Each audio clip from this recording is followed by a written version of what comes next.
Moving on, in South America, Suriname announced plans to become the first country to sell carbon credits under a system set up by the 2015 UN Paris Agreement to curb climate change. So very different from the crap they're pulling down in Florida, folks. Do not get it confused with that. These are legit carbon credits.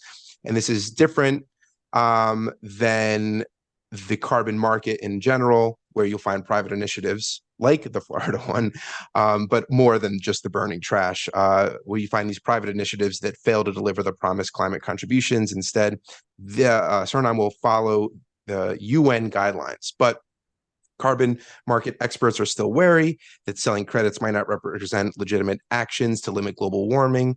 So how does this all work? Suriname basically identifies how much carbon stock, and this is actually really interesting, so listen up. Okay.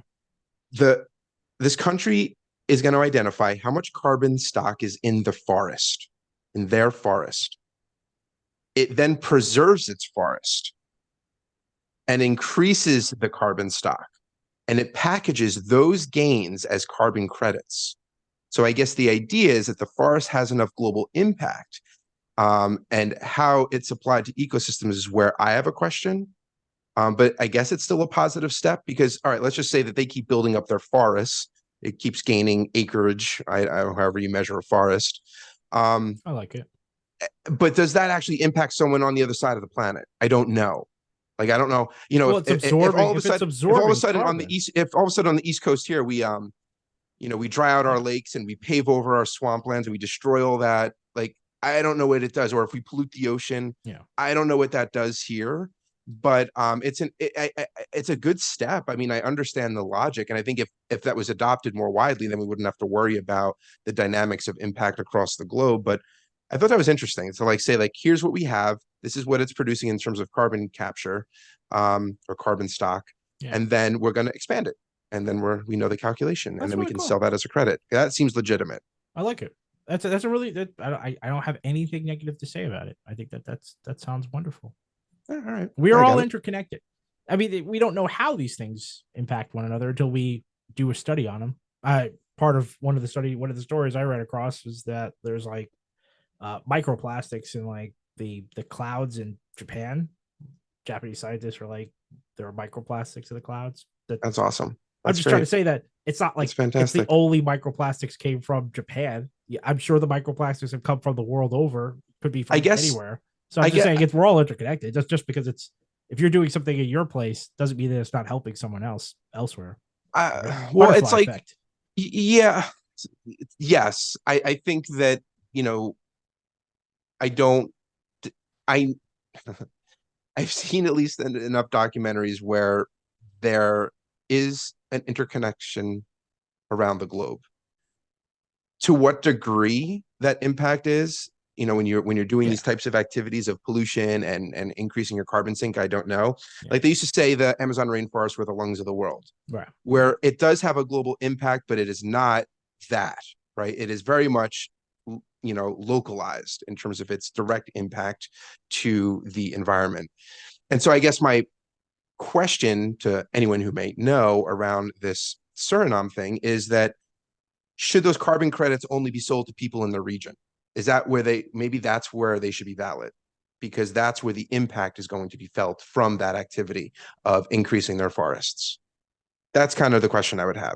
If I don't know exactly where it is on a map, even though there's a map right behind me, but wherever Suriname is on the exact opposite, is that forest really going to impact what's happening over there?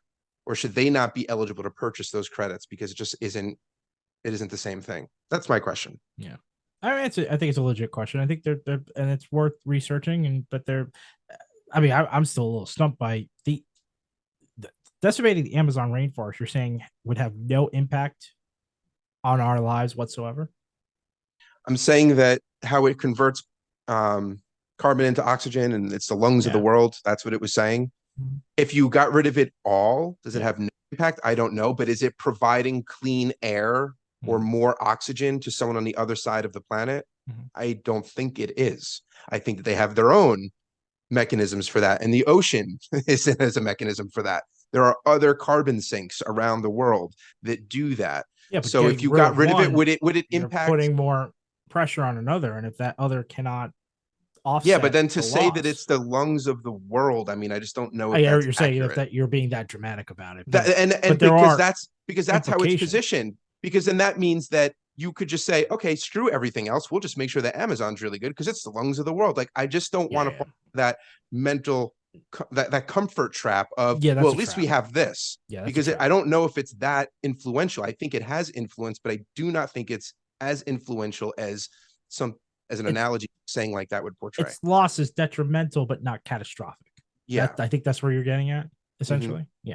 Yeah. So, but to that credit, it's like, so, what Suriname's doing, their credits, it's still probably a good idea to incentivize that behavior across the world. That's what I was saying. Everyone should be doing more stuff like that. That is amazing. But to say like, okay, we're just going to decimate all the forests everywhere else, and we're just keep buying credits from these people, when in reality, you'd have to imagine the impact that is having. It gets farther and farther away from that point, that epicenter, that it just has less and less effect. I mean, that's like a logical assumption to make.